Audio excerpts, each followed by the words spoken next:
2022 में यूके आना चाहिए नहीं आना चाहिए? छोटे टर्म में मैं पूछना चाहता हूँ, यूके आना चाहिए नहीं आना चाहिए? यार हरियाणे तर यार हरियाणे तय सोआ पर भारी 2-4 हरियाणा। तो भाई पहला क्वेश्चन है अबे चौहान की तरफ से, how much average time does it take to get part time job in UK? So मुझे तो कुछ नहीं लगा था, 1 या 2 वीक लगे थे। भाई से पूछते हैं, को 2 साल हो गए यूके में, तो भाई बताएगा कि वर्क एक्सपीरियंस कैसा था भाई का। 2 इयर्स के आसपास मैंने इधर स्पेंड किए हैं। डिफरेंट एक्सपीरियंसेस रहा, एकेडमिक एक्सपीरियंसेस, वर्क एक्सपीरियंसेस, और more than 10 types of jobs I change already and some time change. तो यार ये कोई स्पेसिफिक कह नहीं सकते कि आप इतने टाइम के अंदर इतनी जॉब ले लोगे, ठीक है, कि मैं आपको बोल दूं कि एक दिन के अंदर आप आते सर आपको जॉब मिल जाएगी यूके में, या आप पिछले 5 महीने से रह रहे हो तो 2 दिन आप खाली बैठ गए हो, या 1 वीक आपसे जॉब चली गई है तो आपको जॉब मिल जाएगी, ऐसा कुछ स्पेसिफाई कह नहीं सकते हैं। बट जिस हिसाब से यहाँ की इकनॉमी है और वर्क स्टाइल है, तो जैसे मैं आया था, ठीक है, तो मैंने कंस्ट्रक्शन साइट्स, डिलीवरी और सिक्योरिटी डिफरेंट जॉब्स की हैं। कंस्ट्रक्शन से रिलेटेड कार्ड हो गया, सिक्योरिटी से रिलेटेड कोई कार्ड हो गया, कैरियर की ट्रेनिंग हो गया, कैरियर का कार्ड हो गया, नर्स का कार्ड हो गया, जिसके लिए मिनिमम क्वालिफिकेशन 12th और 10th चाहिए होती है। तो उसके बाद आप जॉब ले सकते हो, बट वो भी डिपेंड करता है कि आपके रेफरेंसेस कितने हैं, लिंक कितने हैं और आपका एक्सपीरियंसेस कितना है, तो उसके हिसाब से आपको जॉब मिल सकती है। ना करते हो अगर हम एवरेज निकालें तो फिर भी आप 1 महीने के अंदर, 15 दिन के अंदर अगर आप न्यू आए हो तो जॉब इजीली ले सकते हो। नेक्स्ट क्वेश्चन है भाई हमजा सफदर भाई की तरफ से। उन्हें बोला है, hi bro please tell me what's the living cost in London per month? यार लंदन के भी बहुत सारे पार्ट्स हैं, जैसे हो गया नॉर्थ लंदन, साउथ लंदन, जितनी डायरेक्शंस होती हैं, साउथ, ईस्ट, वेस्ट, नॉर्थ। तो अगर हम सेंट्रल लंदन की बात करें तो मोस्टली कॉस्टली पड़ता है, बट अगर वर्क की बात करें तो उधर वर्क के चांसेस भी ज़्यादा है, वर्क आप इजीली ले सकते हो और वेजेस भी अच्छे हैं। तो सबसे ज़्यादा हाईली जो रेट रहता है सेंट्रल लंदन का, जो एवरेज है। वैसे तो आप ईस्ट लंदन में भी हाईली रेट दे सकते हो आपके एक्सपेंसेस, क्योंकि ये डिपेंड करता है कि आप कितने BHK फ्लैट खरीदते हो, और अगर आप फ्लैट नहीं खरीदते हो तो अगर रूम्स में किसके साथ शेयरिंग कर रहे हो, किस बॉक्स रूम ले रहे हो, तो इस प्रकार से डिपेंड करता है। बट फिर भी सेंट्रल लंदन का अगर हम एवरेज निकाल लें पर व्यक्ति का, जो लिविंग एक्सपेंसेस हैं वो नॉर्मली 400 से 450 का पड़ जाता है, और जो खाने पीने का हो गया वो 200 पाउंड और 300 पाउंड के आसपास पड़ जाता है। मतलब मान के चलो आप एक स्टूडेंट आया है जो सिंपल स्टूडेंट है तो उसका 600 पाउंड 700 पाउंड सेंट्रल लंदन के अंदर हो जाता है। वहीं अगर आप ईस्ट लंदन की बात करोगे तो उसमें आप 100 से 150 पाउंड कम कर सकते हो, मतलब 450 से 500 पाउंड में आपका खर्चा निकल सकता है, रहने का भी और खाने का भी। और जो साउथ लंदन है उसमें थोड़ा और कम हो जाता है, और जो आउटर लंदन एरियाज़ हैं जैसे बर्मिंघम हो गया और इस तरह के जो कुछ एरियाज़ हैं तो उसमें और भी कम एक्सपेंसेस हैं। You can earn in UK per month? मैं आपको एवरेज बताऊं तो नाना करते हुए आप यहाँ से 2000 से 1600 पाउंड से लेके 2000 और मैक्सिमम आप कर सकते हो 3500 तक, मतलब 1500 से लेके आप 3000 तक की आपकी एवरेज इनकम हो सकती है। वो कम भी हो सकती है और ज़्यादा भी हो सकती है। अगर कैश और अपना PRP पे काम करे तो? अगर आप जैसे कैश पे काम कर रहे हो, ठीक है, तो आपका टैक्स के लिए इधर रहना ही बनता है, तो वो कम कटता है, तो देना नहीं पड़ता, तो कैश पे वेजेस भी कम होते हैं। और कई बार वेदर का भी डिपेंड करता है, तो शिफ्ट वगैरह कैंसिल हो जाती हैं, कई बार साइटें चली जाती हैं, ठीक है, इस प्रकार की प्रॉब्लम भी आ जाती है। तो नाना करते हो आप 1500 एक महीने के कमा सकते हो, जो कि इंडियन करेंसी बिलो एवरेज। अगर कोई करना चाहे कि भाई अपना 5 दिन काम करना है, 2 दिन वीकेंड बनाना है, तो अपना 1500 से 2000 के बीच में बड़े आराम से हो जाएगा ना। भाई कार्गो फ्री फायर की तरफ से, भाई स्टडी वीज़ा पे गए हो? हाँ भाई मैं स्टडी वीज़ा पे गया हूँ, भाई भी स्टडी वीज़ा पे है। सो नेक्स्ट क्वेश्चन है, you earn daily in UK?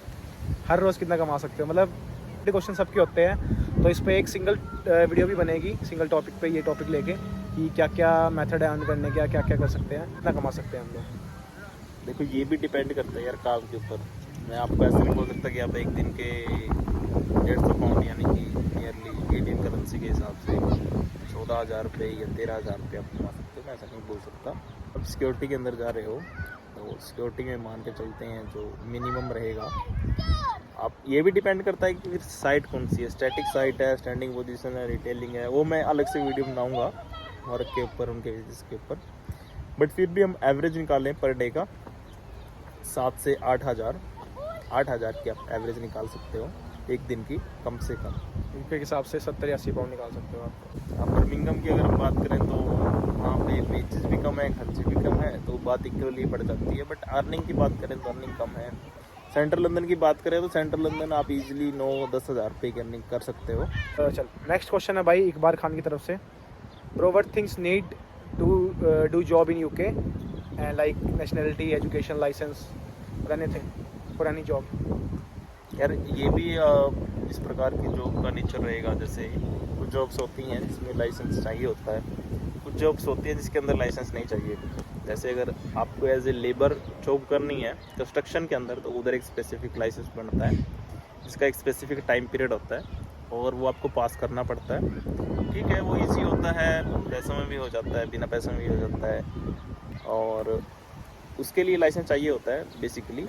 But अगर वही कंस्ट्रक्शन जॉब आप किसी बिल्डर के पास कर रहे हो, इसके वेजेस कम होते हैं, तो आपको किसी सर्टिफिकेट की ज़रूरत नहीं है, किसी नेशनलिटी की ज़रूरत नहीं है। बहुत सारे इलीगल स्टूडेंट्स होते हैं जो उधर भी काम करते हैं। दूसरा, अगर आप किसी शॉप के ऊपर जॉब कर रहे हो तो कुछ शॉप कीपर होते हैं जो बोलते हैं कि हमें BRP चाहिए, पासपोर्ट आपका चाहिए। बट बहुत सारे होते हैं कि कैश इन हैंड जिसे हम जो बोलते हैं, जो रख लेते हैं, जो नॉर्मली आपको 6-7 हज़ार रुपये पर दिन का देते हैं। लाइसेंस बहुत सारी जगहों पे कंपलसरी है, बट कुछ एक जो एरियाज़ हैं जैसे कैश इन हैंड जॉब जो हैं वहाँ पे कंपलसरी नहीं है। 2022 में यूके आना चाहिए, नहीं आना चाहिए? यार मैं 2022 के अनुसार या उससे पहले के अनुसार अगर भी यूके होता, 2015 के अनुसार भी होता, तब भी मैं ये बात नहीं बोलता और मैं आपको ये बोलता कि इससे प्राइस ये इतना वेजेज हो गया, एक दिन का इतना कमाता है। इस हिसाब से मैं आपको मोटिवेट या रॉन्ग डायरेक्शन में नहीं डाल सकता। जैसे कि कुछ एक चैनल करते भी हैं, तथाकथित चैनल, आपको पता ही होगा, जो बोलते हैं कि यार जिनका यूट्यूब की वीडियो का हेडलाइंस ये होता है कितनी अर्निंग ये वगैरह वगैरह। तो ये डिपेंड करता है यार, अगर हमारे पास स्पेसिफिक गोल नहीं है, ठीक है, और दूसरा है कि हम इंडिया में कुछ नहीं कर पा रहे हैं, और तीसरी बात है कि हमारी कंडीशंस क्या है घर, क्योंकि बाहर जाने के लिए पैसे तो चाहिए और अच्छे पैसे लगते हैं, ठीक है, और फिर एक्सपेक्टेशंस घर वालों की भी होती है। तो आपको यहाँ पे आके मोस्टली जो मैं बताता हूँ तो लेबर जॉब भी करनी पड़ेगी। अच्छा गोल है तो आप अपने गोल पे फोकस कीजिए। और ऐसा नहीं है कि यार नेगेटिव ही व्यू है यूके के बारे में, पॉजिटिव भी है, यहाँ पे भी लोग कामयाब हैं। लास्ट में आपको बिजनेस करना ही पड़ता है, यूके में हो या किसी और फॉरेन कंट्री में हो, तब जाके आपकी अच्छी अर्निंग है। अगर आप सिंगल हो तो अर्निंग कर लोगे 3-4 साल तक। अगर आपकी मैरिज है तो कोई अर्निंग नहीं है ज़्यादा बड़ी इधर, क्योंकि उतने ही खर्चे आपके बढ़ जाते हैं, फ्लैट आपको बड़ा लेना पड़ेगा, बच्चे हो जाएंगे, उनके खर्चे हैं। तो सिंगल हो मेरे ख्याल से, जहाँ तक मेरा एक्सपीरियंस है, तब तक आपके अर्निंग है, अच्छी अर्निंग है हमारी एशियन कंट्रीज में, स्पेशली इंडिया, पाकिस्तान, नेपाल, बांग्लादेश से। छोटे टर्म में मैं पूछना चाहता हूँ, यूके आना चाहिए नहीं आना चाहिए? हाँ या ना में जवाब हो तो। देखिए अगर किसी ने अभी 12th किया है और बैचलर्स के लिए आ रहा है यहाँ पर? सर हाँ में भी और ना में भी है। अगर किसी का फाइनेंशियली बैकग्राउंड अच्छा है, हाँ भाई पता है 15-20 लाख के आसपास जो मिनिमम कॉस्ट रहती है लग जाती है, सारा कुछ मिला के, जो नॉर्मली फॉरेन कंट्रीज़ में, यूरोप में या फिर कनाडा, ऑस्ट्रेलिया में, अमेरिका में जाते हैं। कुछ कंट्रीज जिसके अंदर कम पैसे हैं। तो अगर आपका फाइनेंशियली बैकग्राउंड अच्छा है तो ठीक है, आइए, अर्निंग है, ठीक है, फीस निकाल भी सकते हो, नहीं भी निकाल सकते। बट ये बात है कि आपको इधर हार्ड वर्क करना पड़ेगा, लेबर करनी पड़ेगी, और जितना हमने इंडिया में सोचा नहीं है उससे ज़्यादा करना पड़ेगा। हार्ड वर्क करने के लिए तैयार हो तो आपका वेलकम है, ठीक है। और कई बार ये ख्याल भी आता है कि अगर इतना ही हार्ड वर्क मैं इंडिया में कर लूँ तो कोई ना कोई जॉब लग जाऊँगा, इजीली स्टार्टअप भी कर सकते हैं इंडिया के अंदर। तो इसका स्पेसिफिक जवाब मैं नहीं दे सकता, डिपेंड पर्सन टू पर्सन रहेगा, ठीक है। हमारी बेटी के अंदर एक भयानक आत्मा है। कुछ भूल रहे हो। ईमानदारी से बताना, करना है नहीं करना? करना है तो करो ना भाई, क्यों नहीं कर रहे?